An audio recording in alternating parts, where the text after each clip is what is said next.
Friend, welcome to competitive exams material channel అండి. ఈ వీడియోలో మనం పంచాయతీ సెక్రటరీ మెయిన్స్‌కి సంబంధించిన పేపర్ 2 మోడల్ పేపర్ 5ని చూద్దాం. వ్యవసాయ ఉత్పాదకాలు కొనుగోలు చేయడానికి, వ్యవసాయ పనులు చేపట్టడానికి అవసరమైన పరపతిని ఏమని పేర్కొంటారు? సో, వ్యవసాయ ఉత్పాదకాలు కొనుగోలు చేయడానికి, వ్యవసాయ పనులు చేపట్టడానికి అవసరమైన పరపతిని వ్యవసాయ పరపతి అంటారు. నెక్స్ట్, మొక్కజొన్న ఏ కాలంలో ఎక్కువగా పండుతుంది? సో, మొక్కజొన్న ఖరీఫ్ కాలంలో ఎక్కువగా పండుతుంది. ఆంధ్రప్రదేశ్‌లో అత్యధిక పరిశ్రమలు గల జిల్లా ఏది? సో, ఆంధ్రప్రదేశ్‌లో ఎక్కువగా ఉన్న జిల్లా, పరిశ్రమలున్న జిల్లా గుంటూరు జిల్లా అండి. శ్రీవరి సాగు SRI system of rice intensification అభివృద్ధి పరిచింది ఎవరు? సో, శ్రీవరి సాగును అభివృద్ధి పరిచినది ఎవరు? Henri de Laulanie. భారతదేశంలో సజ్జను అత్యధికంగా ఉత్పత్తి చేస్తున్న రాష్ట్రం ఏది? సో, భారతదేశంలో సజ్జను అత్యధికంగా ఉత్పత్తి చేస్తున్న రాష్ట్రం రాజస్థాన్ అండి. పట్టిసీమ ఎత్తిపోతల పథకంను ఏ జిల్లాలో నిర్మించారు? సో, పట్టిసీమ ఎత్తిపోతల పథకంను పశ్చిమ గోదావరి జిల్లాలో నిర్మించారండి. దేశంలో మొట్టమొదట 5 ప్రాంతీయ గ్రామీణ బ్యాంకులను ఎప్పుడు ప్రారంభించారు? దేశంలో మొట్టమొదట 5 ప్రాంతీయ గ్రామీణ బ్యాంకులను ఎప్పుడు ప్రారంభించారు? 2 అక్టోబర్ 1975. కొండపల్లి బొమ్మలను ఏ కర్రతో తయారు చేస్తారు? కొండపల్లి బొమ్మలను ఏ కర్రతో తయారు చేస్తారు? పునికి. స్థాయి సంఘాల సమావేశాలు ఎన్ని రోజులకొకసారి తప్పనిసరిగా జరగాలి? స్థాయి సంఘాల సమావేశాలు 60 రోజులకొకసారి తప్పనిసరిగా జరగాలండి. ఉత్తరప్రదేశ్‌లో మండల పంచాయతీని ఏ పేరుతో వ్యవహరిస్తారు? సో, ఉత్తరప్రదేశ్‌లో మండల పంచాయతీని క్షేత్ర పంచాయతీ అని వ్యవహరిస్తారండి.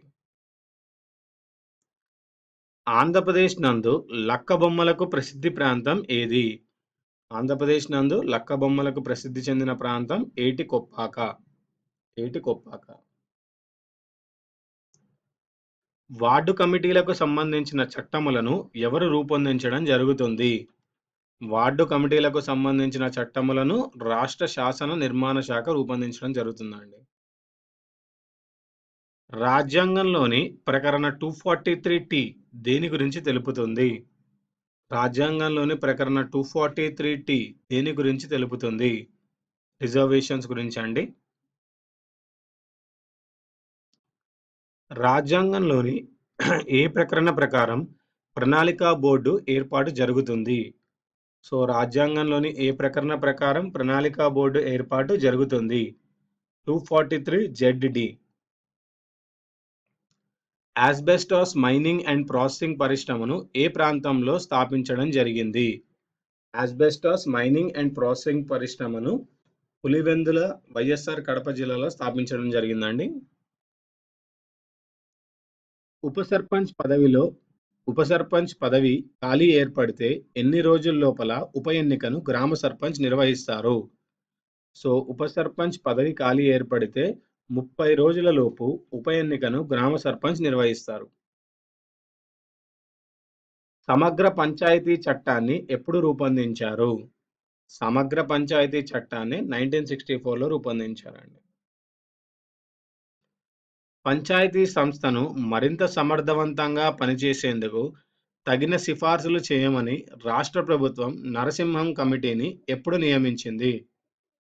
సో, పంచాయతీ సంస్థను మరింత సమర్థవంతంగా పనిచేసేందుకు తగిన సిఫార్సులు చేయమని రాష్ట్ర ప్రభుత్వం నరసింహన్ కమిటీని 1971లో ఏర్పాటు చేసిందండి. సో, ఈ యొక్క నరసింహన్ కమిటీ సిఫార్సులు వచ్చేసి గ్రామ సర్పంచ్‌ని ప్రజలే నేరుగా ఎన్నుకోవాలి. గ్రామ పంచాయతీల్లో మహిళలకు రిజర్వేషన్‌లు వర్తింపజేయాలి. పంచాయతీ సమితికి పరోక్ష ఎన్నికలు జరగాలనేది నరసింహన్ కమిటీ చూపించిన ముఖ్యమైన సిఫార్సులండి. ఉప సర్పంచ్ తన రాజీనామా పత్రాన్ని ఎవరికి సమర్పిస్తారు? ఉప సర్పంచ్ తన రాజీనామా పత్రాన్ని ఎవరికి సమర్పిస్తారు?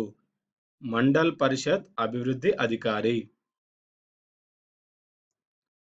10,000 నుండి 15,000 వరకు జనాభా కలిగిన గ్రామాన్ని ఎన్ని వార్డులుగా 17 వార్డులండి.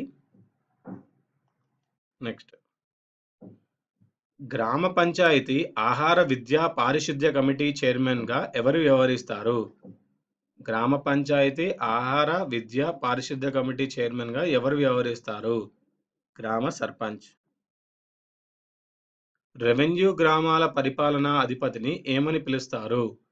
రెవెన్యూ గ్రామాల పరిపాలనా అధిపతిని ఏమని పిలుస్తారు? Village revenue officer. గ్రామ సర్పంచ్ ఎప్పుడు తన పదవిని కోల్పోవడం జరుగుతుంది? గ్రామ సర్పంచ్ ఎప్పుడు తన పదవిని కోల్పోవడం జరుగుతుంది? అధికార దుర్వినియోగానికి పాల్పడినప్పుడు, అవినీతికి పాల్పడినప్పుడు, గ్రామ సభ సమావేశాలను సంవత్సరంలో కనీసం 2 పర్యాయాలు నిర్వహించకపోవడం వలన, గ్రామ పంచాయతీ ఆడిట్ పూర్తి చేయనప్పుడు. జిల్లా పరిపాలనాధిపతిగా ఎవరిని పేర్కొంటారు? జిల్లా పరిపాలనాధిపతిగా ఎవరిని పేర్కొంటారు? జిల్లా కలెక్టర్ అండి. జిల్లా స్థాయిలో ముఖ్య ఎన్నికల రిటర్నింగ్ అధికారిగా ఎవరు వ్యవహరిస్తారు? జిల్లా స్థాయిలో ముఖ్య ఎన్నికల రిటర్నింగ్ అధికారిగా జిల్లా కలెక్టర్ వ్యవహరిస్తారు. All India Institute of Local Self Government ఏ నగరంలో ఉంది? All India Institute of Local Self Government న్యూఢిల్లీలో ఉంది. గిరిజన ప్రాంతాలకు వర్తించే పంచాయతీరాజ్ చట్టం లేదా పెసా చట్టంను పార్లమెంటు ఎప్పుడు రూపొందించింది? గిరిజన ప్రాంతాలకు వర్తించే పంచాయతీరాజ్ చట్టంను 1996లో పార్లమెంట్ రూపొందించిందండి. స్వతంత్ర భారతంలో సాముదాయిక అభివృద్ధి కార్యక్రమాలకు మార్గదర్శకత్వం వహించింది ఎవరు? స్వతంత్ర భారతంలో సాముదాయిక అభివృద్ధి కార్యక్రమాలకు మార్గదర్శకత్వం వహించింది ఎవరు? ఎస్కే డే అండి. ఎస్కే డే. పురపాలక మండలి ఎన్ని రోజులకు ఒకసారి సమావేశమవుతుంది? పురపాలక మండలి ఎన్ని రోజులకు ఒకసారి సమావేశమవుతుంది? 30 రోజులకు ఒకసారి పురపాలక మండలి అనేది సమావేశమవుతుందండి. ఏ రాష్ట్రంలో పంచాయతీ అధ్యక్షుని ఎన్నిక పరోక్షంగా ఉంటుంది? ఏ రాష్ట్రంలో పంచాయతీ అధ్యక్షుని ఎన్నిక పరోక్షంగా ఉంటుంది? అది కర్ణాటక రాష్ట్రంలో మాత్రమే కాదండి. ఇంకొన్ని రాష్ట్రాల్లో కూడా ఉంది. కానీ కర్ణాటక కూడా ఒక రాష్ట్రం అండి. పంచాయతీ అధ్యక్షుని ఎన్నిక పరోక్షంగా ఉండేదని. 2017-18 సంవత్సరానికి గాను ఆంధ్రప్రదేశ్ బడ్జెట్‌లో గ్రామీణాభివృద్ధికి ఎంత మొత్తం కేటాయించారు? 2017-18 సంవత్సరానికి గాను ఆంధ్రప్రదేశ్ బడ్జెట్‌లో గ్రామీణాభివృద్ధికి 19,565 కోట్లు కేటాయించారండి. కంటోన్మెంట్ బోర్డుకు సంబంధించిన చట్టాలను ఎవరు రూపొందిస్తారు? కంటోన్మెంట్ బోర్డుకు సంబంధించిన చట్టాలను పార్లమెంట్ రూపొందిస్తుందండి. 73వ రాజ్యాంగ సవరణ ద్వారా పొందుపరిచిన అధికరణములో లేనిది ఏమిటి? కుల పంచాయతీలండి. 73వ రాజ్యాంగ సవరణ ద్వారా పొందుపరిచిన అధికరణముల్లో లేనిది కుల పంచాయతీల స్థాపన. పెసా చట్టం ద్వారా అధిక ప్రాధాన్యత దేనికి ఉంటుంది? పెసా చట్టం ద్వారా అధిక ప్రాధాన్యత దేనికి ఉంటుంది? గ్రామ సభకి. ఇవండి ఈ వీడియోలోని important one liner bits. Paper 2 model paper 5 అండి. ఈ వీడియో మీకు నచ్చినట్టయితే లైక్ చేయండి, సబ్స్క్రైబ్ చేయండి, షేర్ చేయండి, కామెంట్ చేయండి. నేను ఒక డాక్యుమెంట్ ప్రిపేర్ చేస్తున్నానండి. అది వచ్చేసి ఆంధ్రప్రదేశ్ కరెంట్ అఫైర్స్ అండి. ఓన్లీ గత 6 నెలల్లో జరిగిన ఓన్లీ ఆంధ్రప్రదేశ్ కరెంట్ అఫైర్స్‌ని మాత్రమే ప్రిపేర్ చేస్తున్నాను. ఇప్పటివరకు ఒక 100 బిట్స్ ప్రిపేర్ చేశానండి. ఇంకొక 20 బిట్స్ వరకు వచ్చే విధంగా ఉన్నాయి. అవి కూడా యాడ్ చేసి ఆ డాక్యుమెంట్‌ని నేను అప్‌లోడ్ చేస్తాను. మీరు దాన్ని పర్చేస్ చేసుకోవచ్చు. ఓకే. ఇంకా వచ్చేసి నెక్స్ట్ ఫస్ట్ 3 మోడల్ పేపర్స్‌లో కొన్ని మిస్టేక్స్‌ని మన స్టూడెంట్స్ ఐడెంటిఫై చేశారండి. నేను కూడా వాటిని క్రాస్ వెరిఫై చేశాను. కొన్ని మిస్టేక్స్ ఉన్నాయి. ఏవైతే మిస్టేక్స్ ఉన్నాయో ఆ మిస్టేక్స్ ఉన్న బిట్స్ అన్నీ కలిపి నేను ఇంకొక వీడియో చేస్తాను by the end of this week. Okay. Thanks for watching this video. ఈ వీడియో మీకు నచ్చినట్టయితే లైక్ చేయండి, సబ్స్క్రైబ్ చేయండి, షేర్ చేయండి, కామెంట్ చేయండి. ఓకే. సో, మీరు ఎన్ని లైక్స్ ఇస్తే ఆ వీడియోస్‌కి ఒక వీడియోకి మీరు ఎన్ని లైక్స్ ఇస్తే మాకు నెక్స్ట్ వీడియో చేయడానికి అంత మోటివేషన్ వస్తుందండి. సో, అందుకని ఆహ్, ఫస్ట్‌లో ఆహ్, ఒక్కొక్క వీడియో మాత్రం 2000 మెంబర్స్ వరకు చూస్తున్నారు. కానీ లైక్స్ మాత్రం 200 గూడా రావట్లేదు. సో, మీరు దయచేసి లైక్స్ చేయండి వీడియోని. Thanks for watching this video.